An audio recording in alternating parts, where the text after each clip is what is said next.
হজ উমরা। আল্লাহ পাক আমাদের সবাইকে বেশি বেশি করার তৌফিক দেয়।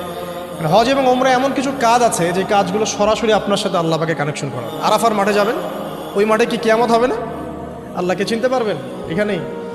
তারপরে যে সাই করেন না, সাফা মারওয়া সাই করে, ওখানে গেলে আপনি বুঝতে পারবেন যে কিভাবে ইসমাইল আলাইহিস সালামকে পানি দেওয়ার জন্য তার মা হাজারা এখানে দৌড়াদৌড়ি করেছে। বাইতুল্লাহ দেখবেন, আপনি চিনবেন যে আল্লাহর তাওহীদ কি জিনিস। চোখে দেখার সাথে সাথে আপনার ভিতরে এমন একটা ফিলিংস আসবে যেটা ভাষায় প্রকাশ করা যায়।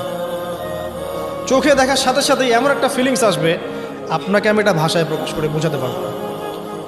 আপনি জানবেন ইব্রাহিম আলাইহিস সালাম এবং তার ছেলে ইসমাইল আলাইহিস সালাম বাপ বেটা মিলে রাজমিস্ত্রির কাজ করেছে। এটা আপনি জামজাম কূপ দেখবেন, পানি পান করবেন, আল্লাহকে চিনতে পারবেন যে এই কূপ তো অলৌকিক। এই কূপের মতো কূপ নাই পৃথিবীতে, এর পানি কখনো শেষ হয় না। এবং এই পানি খেয়ে মানুষ বেঁচে থাকতে পারে, খাবারের দরকার হবে না। দীর্ঘদিন পর্যন্ত এই পানি খেয়ে মানুষ বেঁচে থাকতে পারবে, খাবারের প্রয়োজন হয় না।